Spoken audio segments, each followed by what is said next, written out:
Hi guys, welcome the Pakistani father and son तो reaction. कैसे आप सब, मेरा नाम मुजाहिद मेरा नाम है नदीम। यार। भाई साहब, भारत ने अब हाथ देना शुरू कर दिया अमेरिका में। भारत ने मेडिसिन भेजने पर बैन ठोक दिया और भाई साहब अमेरिका के अंदर मेडिसिन की कीमतें आसमानों पे पहुंच क्या गई। बोल रहे हो? उधर तो 40-45% दवाइयाँ जाती है भाई डेली। सब पे बैन ठोक दिया। अच्छा। सब कुछ इस टाइम रुक चुका है और भारत ने बोला है एक गोली भी इस टाइम अमेरिका तक ना पहुंचे। सही किया मोदी जी ने भाई यार, मैं इस कहता कुत्तों हूँ का इलाज यही है। यही है भाई साहब। भारत ने भाई साहब, अमेरिका वालों, अगर तुम हमारी वीडियो देख रहे हो तो सालो उन्होंने हमें नहीं छोड़ा तो साला तुम लोगों को किधर से छोड़ेगा बे। वॉच करते देखते उन्होंने हैं। हमारा खाना खराब कर दिया है। वही ना, तो कड़ान करते स्टार्ट। डोनाल्ड ट्रंप ने सोचा था कि भारत की फार्मास्यूटिकल कंपनियों पर टैरिफ लगाकर वह भारत को झुका देगा, लेकिन उसकी उम्मीदें पूरी तरह टूट गईं। अमेरिका में दवाइयों की कीमतें आसमान छू रही हैं और घरेलू फार्मा कंपनियां की हालत खराब हो चुकी हैं। ट्रंप की टैरिफ पॉलिसी की वजह से अमेरिका के सबसे बड़े फार्मा दिग्गज अब खुलेआम उसकी नीति की निंदा करने लगे हैं और भारत के साथ समझौते कर रहे हैं। यह स्थिति अमेरिका के लिए बेहद चिंता का विषय बन चुकी है, क्योंकि भारत आज विश्व की फार्मेसी है और उसकी सस्ती दवाओं के बिना अमेरिकी बाजार अधूरा है। ट्रंप का टैरिफ दबाव उल्टा पड़ गया है और अब अमेरिका खुद संकट में फंसता नजर आ रहा है। इस पूरी सियासी और आर्थिक जंग के बीच ट्रंप ने फार्मा कंपनियों को सख्त चेतावनी देते हुए एक पत्र जारी किया है। इस पत्र में ट्रंप ने कहा कि दुनिया भर की जितने भी सबसे बड़ी फार्मास्यूटिकल कंपनियां जो यूरोप और भारत को सस्ती दवाइयां देती हैं, उन्हें अब अमेरिका में भी वही कीमतें लागू करनी होंगी। सितंबर के लास्ट तक सभी कंपनियों को यह लिखित आश्वासन देना होगा कि वे अमेरिकी बाजार में दवाइयां इंटरनेशनल प्राइस पैरिटी के अनुसार ही बेचेंगी। इसका मतलब साफ है कि जहां सबसे सस्ती दवा बिकती है, अमेरिका को भी वही दाम मिलेंगे। ट्रंप प्रशासन ने इस नीति को दवाइयों की लूट पर अंकुश लगाने वाला कदम बताया है। व्हाइट हाउस की प्रेस सेक्रेटरी कैरोलिन लेविट ने प्रेस कॉन्फ्रेंस में कहा कि यह पहल अमेरिकी मरीजों को महंगी दवाओं के बोझ से राहत दिलाने के लिए है, लेकिन इसका असली निशाना भारत है, जो सस्ती, असरदार और भरोसेमंद दवाइयां अरबों डॉलर के व्यापार के साथ अमेरिका को सप्लाई करता है। ट्रंप की टैरिफ पॉलिसी के कारण भारत से फार्मा सप्लाई पर खतरा मंडराने लगा है, जिससे अमेरिका में दवाइयों की कीमतें और बढ़ने की आशंका है। भारत की भूमिका इस पूरी कहानी का सबसे अहम पहलू है। भारत आज विश्व की फार्मेसी कहलाता है, जहां सस्ती और गुणवत्ता वाली दवाइयां बनती हैं, जिन पर लाखों अमेरिकी मरीज निर्भर हैं। ट्रंप की टैरिफ पॉलिसी ने भारत को झुकाने की कोशिश की, लेकिन भारत ने साफ कर दिया कि वह टैरिफ की धमकी से पीछे नहीं हटेगा। भारत के खिलाफ चलाए गए इस प्रेशर गेम का परिणाम उल्टा निकला। आज भारत की फार्मा कंपनियां अमेरिका के बिना किसी वैकल्पिक विकल्प के बाजार पर कब्जा जमा रही हैं और ट्रंप प्रशासन दबाव में आ गया है। यह दबाव इतना बढ़ गया है कि ट्रंप अब फार्मा कंपनियों से सीधे गुहार लगा रहे हैं कि अमेरिकी बाजार में दवाइयों के दाम बढ़ाए न जाएं। भारत के साथ चल रही सफल डील्स को देखते हुए फार्मा उद्योग के बड़े खिलाड़ी अब ट्रंप की नीति का विरोध कर रहे हैं और भारत की सप्लाई चेन को प्राथमिकता दे रहे हैं। भारत के फार्मा उद्योग की मजबूती को देखकर ही अमेरिका की इस चिंता को समझा जा सकता है। इस पूरी लड़ाई में भारतीय मूल के वसंत नरसिम्हन का नाम भी अहम है। वह स्विट्जरलैंड की फार्मा कंपनी नरवास के सीईओ हैं, जिन्हें ट्रंप की चिट्ठी मिली है। ट्रंप प्रशासन अब फार्मा सेक्टर में मोस्ट फेवर्ड नेशन प्राइसिंग लागू करना चाहता है। इसका मतलब है कि कंपनियों को हर उस देश को वही दाम देने होंगे जिसे वे सबसे सस्ती दवा बेचती हैं। भारत इसका प्रमुख हिस्सा है। यह नीति केवल मांग नहीं, बल्कि संभवतः जल्द ही कानून बन सकती है। ट्रंप की भारत को झुकाने की कोशिशों का अंत हो चुका है। अमेरिका अब फार्मा कंपनियों और अमेरिकी जनता के दबाव में आकर उन्हीं कंपनियों से यह विनती कर रहा है कि वे दवाइयों के दाम न बढ़ाएं। भारत के बिना अमेरिकी फार्मा चेन अधूरी है। यही वजह है कि ट्रंप प्रशासन की हनक फीकी पड़ रही है और कंपनियां भारत के साथ बड़े सौदे कर रही हैं। यह साफ है कि अमेरिका भारत की फार्मा ताकत के सामने घुटने टेक चुका है। वे अमेरिकी बाजार में अपनी पकड़ मजबूत कर रही हैं, जो ट्रंप प्रशासन के लिए सिरदर्द बन गई है। ट्रंप के इस कदम के बाद फार्मा कंपनियों के बीच भारत के साथ साझेदारी और भी बढ़ेगी। भारत की सस्ती और असरदार दवाइयों पर निर्भरता के कारण अमेरिकी फार्मा कंपनियां अब भारत को नजरअंदाज नहीं कर सकती। वे जानती हैं कि भारत के बिना उनकी वैश्विक सप्लाई लाइन प्रभावित होगी, इसलिए वे ट्रंप के आदेशों की अनदेखी करते हुए भारत के साथ डील कर रही हैं।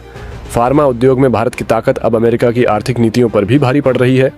अमेरिका के अंदर फार्मा दवाइयों की बढ़ती कीमतों के खिलाफ बढ़ रही आवाज़ों ने ट्रंप प्रशासन को मजबूर किया है कि वह कंपनियों से कड़े नियम लगाए, लेकिन असल में यह नियम भारत की बढ़ती प्रतिस्पर्धा से डर के चलते हैं। भारत की सफलता अमेरिका के लिए खतरा बन गई है, जिसे ट्रंप नज़रअंदाज नहीं कर पा रहे। भारत की फार्मा कंपनियां न केवल दवाइयों की आपूर्ति करती हैं, बल्कि वे अमेरिका के स्वास्थ्य क्षेत्र की रीढ़ हैं। लाखों अमेरिकी मरीज भारत की दवाओं पर अपनी जान की आस रखते हैं। ट्रंप की टैरिफ नीति ने इस भरोसे को हिला दिया था, लेकिन भारत ने अपनी ताकत दिखा दी। अब अमेरिका मजबूर है कि वह भारत के फार्मा उद्योग को स्वीकार करे और उससे सहयोग करे। ट्रंप की फार्मा कंपनियों को भेजी गई चिट्ठी में जो नियम दिए गए हैं वे भारत की वैश्विक फार्मा भूमिका को और मजबूत करेंगे। मोस्ट फेवर्ड नेशन प्राइसिंग जैसी नीतियां भारत को वैश्विक फार्मा बाजार में और भी मजबूती देंगी। इस नीति के जरिए भारत की सस्ती दवाइयां और अधिक देशों तक पहुंचेंगी, जिससे अमेरिका में भी दवाइयों की किफ़ायत बनी रहेगी। भारत की फार्मा कंपनियों ने अपने उच्च गुणवत्ता मानकों और किफ़ायती दवाइयों के दम पर विश्व स्तर पर अपनी जगह बनाई है। अमेरिका के अंदर भी लाखों लोग भारत की दवाओं पर निर्भर हैं। ट्रंप की टैरिफ नीति से उत्पन्न तनाव के बाद अब यह स्पष्ट हो गया है कि भारत की फार्मा ताकत को कम करके आंका नहीं जा सकता। ट्रंप प्रशासन की फार्मा कंपनियों को धमकी भरी चिट्ठी ने यह दिखा दिया है कि अमेरिका भारत की फार्मा सफलता से कितना परेशान है। भारत की दवाइयां अमेरिकी बाजार में इतनी महत्वपूर्ण हैं कि उनके बिना अमेरिका को भारी नुकसान होगा। यही वजह है कि ट्रंप ने फार्मा कंपनियों को सख्त आदेश दिए कि वे दवाइयों के दाम न बढ़ाएं। अमेरिका के फार्मा उद्योग में भारत की भूमिका इतनी बड़ी हो गई है कि अब ट्रंप प्रशासन को भारत के खिलाफ खड़े कदम उठाने में भी सोच विचार करना पड़ रहा है। भारत ने न केवल अपनी औद्योगिक शक्ति बढ़ाई है, बल्कि उसने वैश्विक फार्मा बाजार में अपनी पैठ मजबूत की है। इस नई शक्ति के सामने ट्रंप की पुरानी टैरिफ नीति कमजोर साबित हुई है। अंत में यह कहना गलत नहीं होगा कि ट्रंप की भारत को दबाने की कोशिशें पूरी तरह विफल हो गई हैं। अमेरिका अब भारत के फार्मा उद्योग के बिना अपनी सप्लाई चेन को अधूरा मानता है। फार्मा कंपनियां भी ट्रंप के दबाव की परवाह किए बिना भारत के साथ नए और बड़े समझौते कर रही हैं। भारत की फार्मा ताकत ने अमेरिका की जंग को एक नया मोड़ दिया है। अमेरिका की बड़ी फार्मा कंपनियों के लिए यह स्थिति अभूतपूर्व है। एक तरफ उन्हें ट्रंप के दबाव का सामना करना पड़ रहा है, दूसरी तरफ भारत जैसे देश में निवेश के लिए नए दरवाजे खुलते जा रहे हैं। फार्मा कंपनियां समझ चुकी हैं कि अगर उन्हें सस्ते में उत्पादन करना है और ग्लोबल कंपटीशन में टिकना है तो भारत के साथ मिलकर काम करना ही एकमात्र। भारत के बगैर चल ही कोई नहीं सकता भाई। मेडिकल फील्ड, मेडिकल में भारत सुपर पावर है। भारत ने अपनी दवाइयों का रुख अमेरिका से मोड़ा है भाई। उधर दवाइयां महंगी हो गई हैं भाई। ट्रंप अपनी कंपनी की मिन्नतें कर रहा है, यार भारत नहीं दे रहा तो मेहरबानी करो दवाइयां महंगी ना करो। इंडिया के रेट पे तो जो इंडिया के रेट पे दवाइयां उधर मिल रही थी वही रेट लगाओ। लेकिन भाई साहब ऐसे कैसे हो सकता है? जब हमें सस्ता माल मिल ही नहीं रहा तो हम देगा भाई साहब। ट्रंप भाई साहब भारत के आगे कैसा झुक रहा है, कैसे भाई सब तड़प रहा है, चीखे मार रहा है। वो जो भारत पे वार करता है वो उसी पे ही फंस जाता है। भैया करोड़ों लाखों बंदे जो मरीज है वो इंडिया की दवाइयों पे उधर है, जी रहे। यार इसमें कोई शक की बात नहीं। इस टाइम 50% दवाइयां इंडिया अमेरिका में बेच रहे, तो एकदम जब 50% की कमी आएगी तो साला कहां से कमी पूरी होगी। और वो उन कंपनियों ने ट्रंप को बोला है, गधे के बच्चे तूने अपने देश का भी काम खराब कर दिया, तूने अपनी जनता को मरने पे छोड़ दिया और हमारा भी तूने काम खराब कर दिया। भूतनी के जल्दी से उनसे बात कर ताकि वो हमारी दवाइयां दोबारा खोले, ताकि हम दोबारा सस्ती दे सकें। तो जो कंपनियां वो बोल रही है कि इंडिया की दवाइयां बगैर हम चल ही नहीं सकते। इंडिया दवाइयां नहीं देगा तो हम तो चल ही नहीं सकते, हम करेंगे क्या? जाहिर बात है, अंदाजा लगा ना। इंडिया तो मेडिकल फील्ड में टॉप पे किंग है, समझो किंग। क्योंकि रॉ मटेरियल इस टाइम दुनिया में सबसे ज्यादा भारत सप्लाई बिल्कुल सप्लाई करता है। भारत जैसा सप्लायर रॉ मटेरियल कोई कर ही नहीं रहा। और जो थोड़ा बहुत और देश रॉ मटेरियल सप्लाई इधर उधर करते हैं, अमेरिका उनको बोल रहे जो भारत हमें देता था जिस रेट पर तुम भी हमें उस रेट पे दो। कौन देता है? बिल्कुल कौन नहीं रेट दे रहे। ये तो सस्ता रेट देता है सबसे।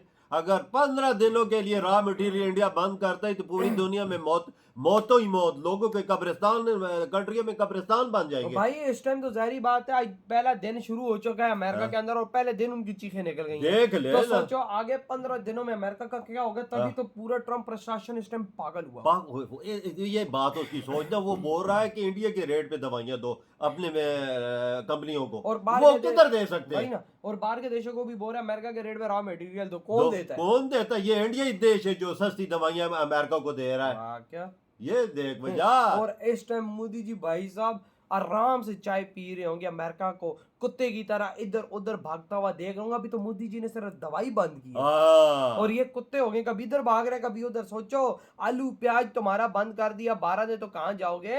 और ट्रम्प के बच्चे और टैरिफ लगा और टैरिफ लगा। और तू पागल कुत्ता होगा। आपकी क्या थॉट इस बारे में जो भारत ने कर दिया दवाइयों पर बैन? इधर ही वीडियो तुम करते।